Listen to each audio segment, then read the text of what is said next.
उरण विधानसभा मतदारसंघातील चौक, वाशिवली, मोहपाडा आणि परिसरातील वारंवार खंडित होणाऱ्या वीज पुरवठ्यांमुळे त्रस्त झालेल्या नागरिकांच्या तक्रारींची दखल घेत आमदार महेश बालदी यांनी वीज वितरण कंपनीच्या अधिकाऱ्यांची बैठक आयोजित केली। या बैठकीत त्यांनी अधिकाऱ्यांना कामात सुधारणा करण्याची स्पष्ट सूचना दिली। अन्यथा दोषी अधिकाऱ्यांवर कठोर कारवाई करून त्यांना घरी पाठवण्याचा इशारा दिला।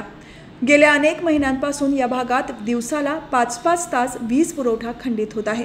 पहाटे आणि सकाळी ठराविक वेळी वीज जाणे, ट्रान्सफॉर्मर वेळेवर उपलब्ध नसणे, कर्मचाऱ्यांचा तुटवडा, भ्रमणध्वनी न उचलणे, कार्यालयात गैरहजर राहणे, आदिवासी भागाकडे दुर्लक्ष करणे, रेल्वेच्या कामामुळे होणाऱ्या नुकसानीकडे लक्ष न देणे आणि जनतेच्या पत्रांना उत्तर न देणे यासारख्या अनेक समस्यांनी नागरिक त्रस्त झाले आहेत। या समस्यांवर स्थानिक पातळीवर पाठपुरावा करण्यात आला असून चौक वीज पुरवठा कार्यालयावर मोर्चाही काढण्यात आला होता। मात्र परिस्थिती काहीही सुधारणा न झाल्याने आमदार बालदी यांनी पेण अधीक्षक अभियंता आणि संबंधित अधिकाऱ्यांची बैठक चौक येथील जिल्हा परिषद सदस्य मोतीराम ठोंबरे यांच्या कार्यालयात बोलावली होती।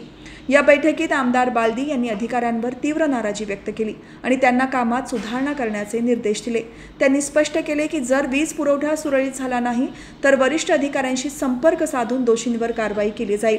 बैठकीत भारतीय जनता पक्षाचे उत्तर रायगड उपाध्यक्ष सुधीर ठोंबरे, तालुका मंडळ अध्यक्ष प्रवीण मोरे, माजी जिल्हा परिषद सदस्य मोतीराम ठोंबरे, विभागीय अध्यक्ष सचिन तांडेल, जग्गू हातमोडे, अनंत ठोंबरे, महेश पाटील, बाळू शिर्के, वसंत पाटील, चौक शहर अध्यक्ष गणेश कदम, व्यापारी असोसिएशन अध्यक्ष हर्षल हनुमंते, सरपंच नितीन तवले, पिंट्या राणे आणि परिसरातील अन्य सामाजिक कार्यकर्त्यांनी त्यांच्या भागातील समस्या मांडल्या। यावेळी उपस्थित कार्यकारी अभियंता विद्याधर शिंदे, उपकार्यकारी अभियंता महादेव मुंडे आणि इतर अधिकाऱ्यांनी ग्राहकांना अखंड वीज पुरवठा देण्याबाबत विविध योजनांची माहिती दिली।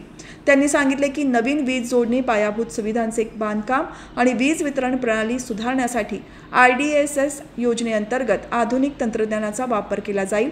तसेच 15 वर्षांहून जुने आणि सदोष ट्रान्सफॉर्मर बदलून नवीन रोहित्रे बसवण्यात येणार आहेत।